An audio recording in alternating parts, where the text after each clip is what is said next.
Here at Texas State University, you'll find students from all over the state of Texas, from different cities, different teams they cheer for, different backgrounds. What we've learned today is that Bobcats really enjoy meeting students from all over the state of Texas. Now, in a stadium that seats 30,000 and a school that enrolls 38,000 plus, you wonder why it can't be packed every week. For Bobcat Update, I'm Marvin Parker Jr. Activities are wrapping up here on day 2 of 3 of minicamp. After tomorrow, the Cowboys will have about a month off before heading to Oxnard, California for the beginning of training camp. From Irving, Texas, I'm Marvin Parker Jr. Is there city rivalry or state unity among the students at Texas State? We begin with a simple question. Where are you from? I'm from Austin, Texas. San Antonio, Texas. Houston, Texas. I'm from Katy. I kind of grew up everywhere. I lived in Austin for a little bit. Born in Lubbock. I have family in Dallas, just from around Texas, basically. I'm from Dallas, Texas. Capel, more specifically. Houston, Texas. I grew up in Austin, and then I went to high school in Waco, and now I live in Dallas. What makes you proudest of your hometown? Definitely downtown, the Riverwalk. You know how it gets real cultural over there. You know, that's kind of something you don't see in every other city. Definitely the sports teams. We have kind of a shaky history, I guess, but as of recently, we've had some really good star athletes on our teams. Of course, sports ended up splitting some people's opinions. If we're watching sports, for sure, yeah. If we're watching Houston versus Dallas, yeah, I'm gonna be all up in their ear. Luckily, sports don't necessarily make or break overall perception. In this culture so far, I've noticed people are really cool about assimilating and learning how to, nobody's really upset if somebody says I'm from Houston, I'm a, Rockets fan, or I'm a Dallas fan. It's one of those things that you initially connect, and then we just kind of acculturate. I'm Nigerian. I'm first generation here.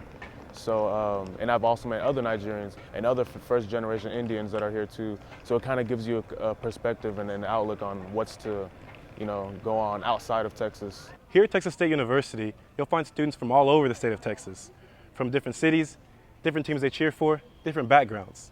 What we've learned today is that Bobcats really enjoy meeting students from all over the state of Texas. They all love Texas State, and they all love St. Marcus. For Bobcat Update, I'm Marvin Parker Jr.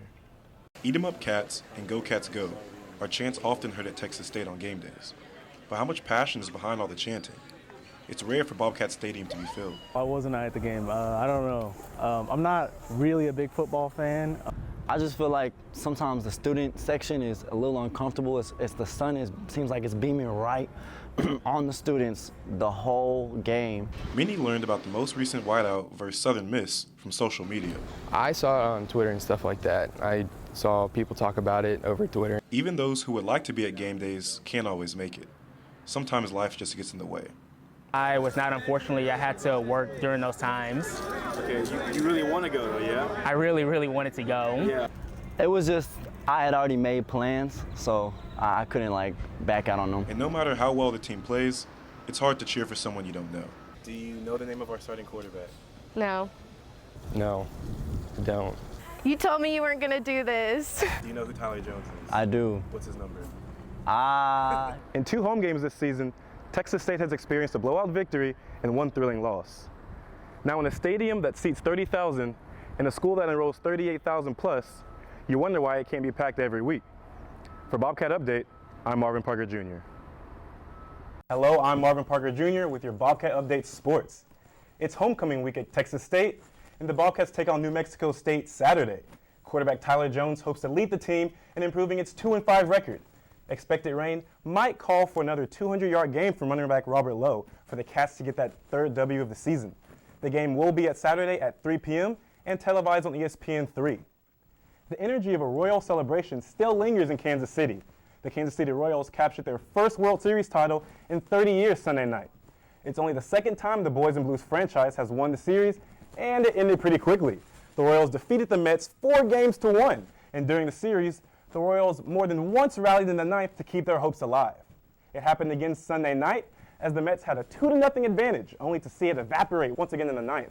The Royals scored 5 runs in the 12th to finish the game and the series. The Texas State soccer team plays in the Sun Belt Conference tournament this evening. The Bobcats take a 6-3 conference record and a hot 4-game win streak into Atlanta, Georgia. The semifinal matches will take place this Friday, and the championship will be televised on Sunday on ESPN3. The Bobcats haven't lost since October 11th, when they fell to number 1 seed South Alabama by a single goal. The Bobcats play tonight against Georgia State at 6 o'clock. The San Antonio Spurs' Tim Duncan has yet another achievement on his resume. Earlier this week, Duncan earned his 954th regular season win with the Spurs. That's an all-time record for wins with one team. Duncan passed former Utah Jazz point guard John Stockton. And appropriately so, the day before, the trio of Manu Ginobili, Tony Parker, and Tim Duncan bounced by the great Celtic triplets of Larry Bird, Robert Parrish, and Kevin McHale with their 541st win in a regular season. The game was ironically against who other than the Boston Celtics in Boston.